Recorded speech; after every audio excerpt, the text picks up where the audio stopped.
What I believe is that we should be free and know what we're doing. We should not be trapped not knowing what is out there. The reason I picked these poems is because they're about being free, to be wild, to know what is out there waiting for us. Our chance to jump, run, and live life to the max. Wild Strawberries by Robert Graves. Strawberries that in gardens grow are plump and juicy fine, but sweeter far, as wise men know, spring from the woodland vine. No need for bowl or silver spoon, sugar, spice, or cream, as a wild berry plucked and dream beside the trickling stream.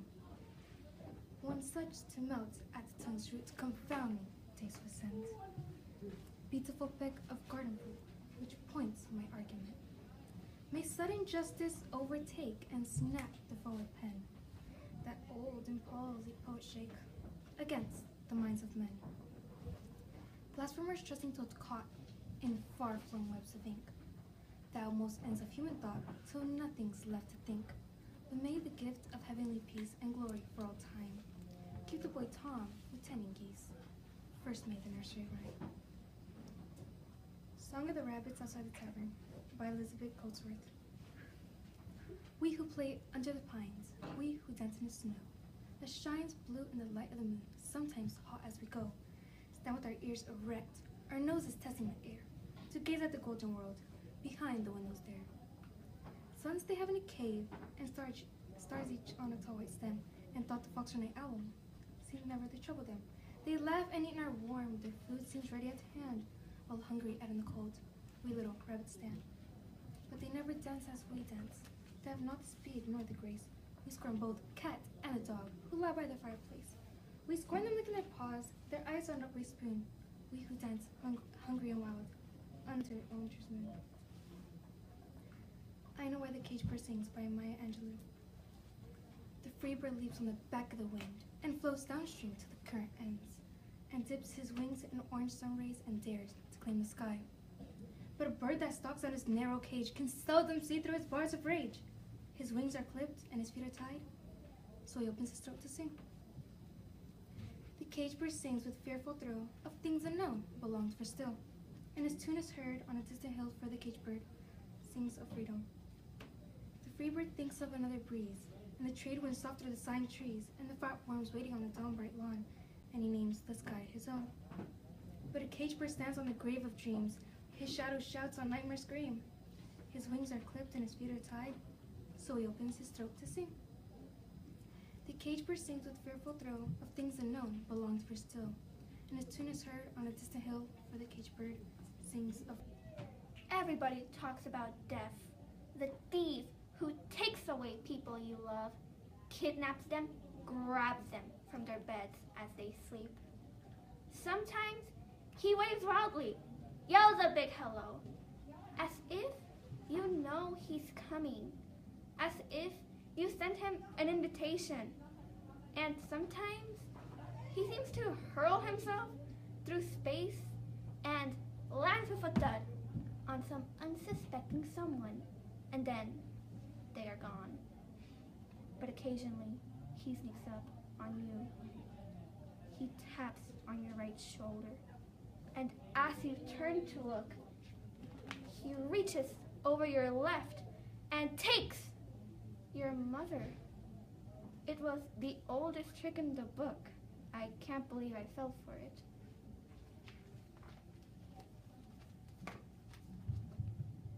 The funeral is over and everyone has gone home. It's just me and my thoughts now, and I'm sitting here alone. The house seems so quiet, and I'm not sure what to do. I can't remember how I lived before the day that I met you. Maybe I should just stop thinking and take myself to bed. I'll crawl underneath the covers and lay down my weary head. Tomorrow is a new day, the first of many that I'll face.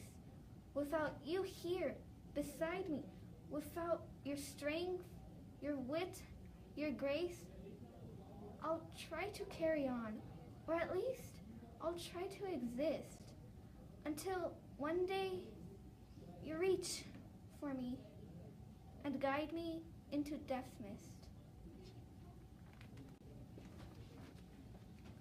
We will all have to leave this world someday.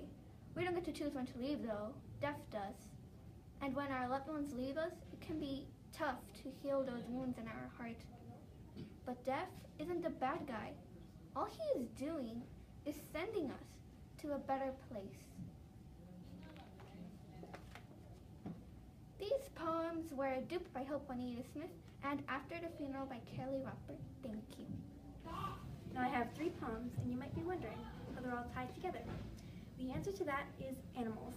I chose these poems because my favorite thing in the world is wildlife. The first poem is about a camel that likes to complain a lot. This camel doesn't need much himself, but he can't understand that other animals might need more than he. My second poem is about a girl who has many adventures. Finally, the last poem I will present to you is about the very majestic life of an eagle. The Camel's Complaint by Charles E. Carroll. Canary birds feed on sugar and seed. Parrots have crackers to crunch. And as for the poodles, they tell me the noodles have chicken and cream for their lunch.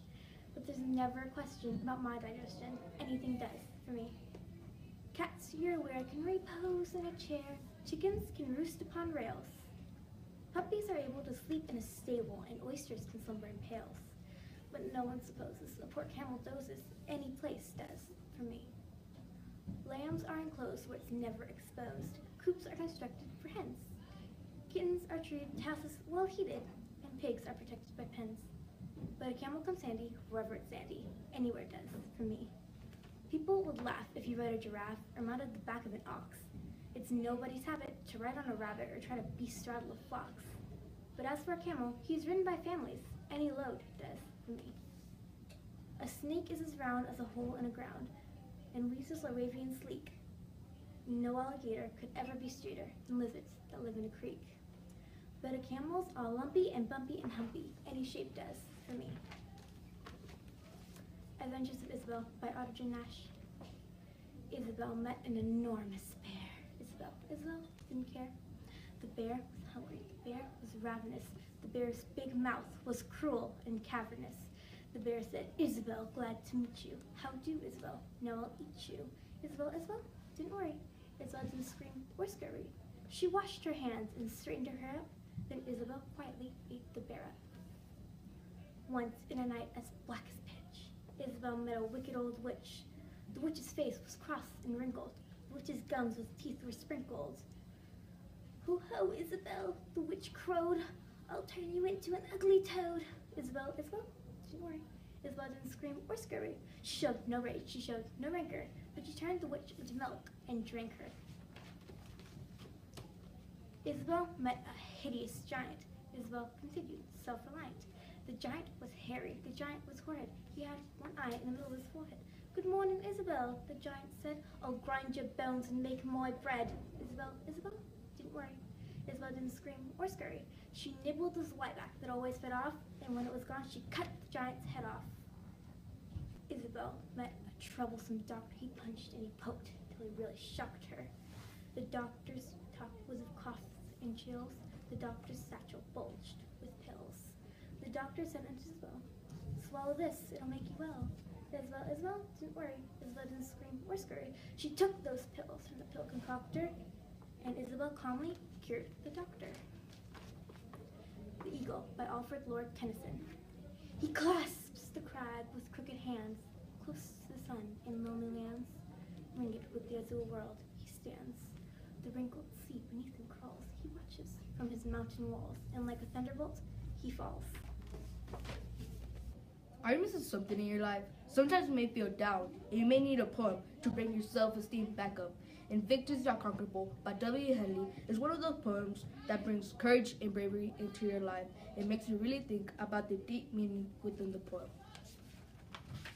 Invictus Are Conquerable by W. Henley. Out of the night that covers me, black as a pit from pole to pole, I think whatever gods may be for my unconquerable soul. Have in the fell clutch of circumstance, I'm not winced nor cried aloud. Under the bludgeons of chance, my head is bloody, but I'm bowed.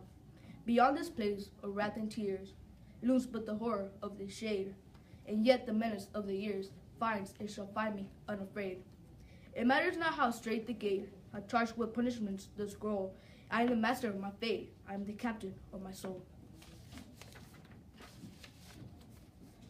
You can never go wrong with a classic author like Shakespeare. Plus, his moving poem about the meaning of life. So when you connect them both together, you get All the World's a Stage. All the World's a Stage by William Shakespeare. All the world's a stage, and all the men and women near the players. They have their exits and their entrance, and one man in his time plays many parts, his acts being 7 ages. At first, the infant, mewling and puking in the nurse's arms. Then, the whiny schoolboy with his satchel and shiny morning face, creeping like a snail, unwillingly to school.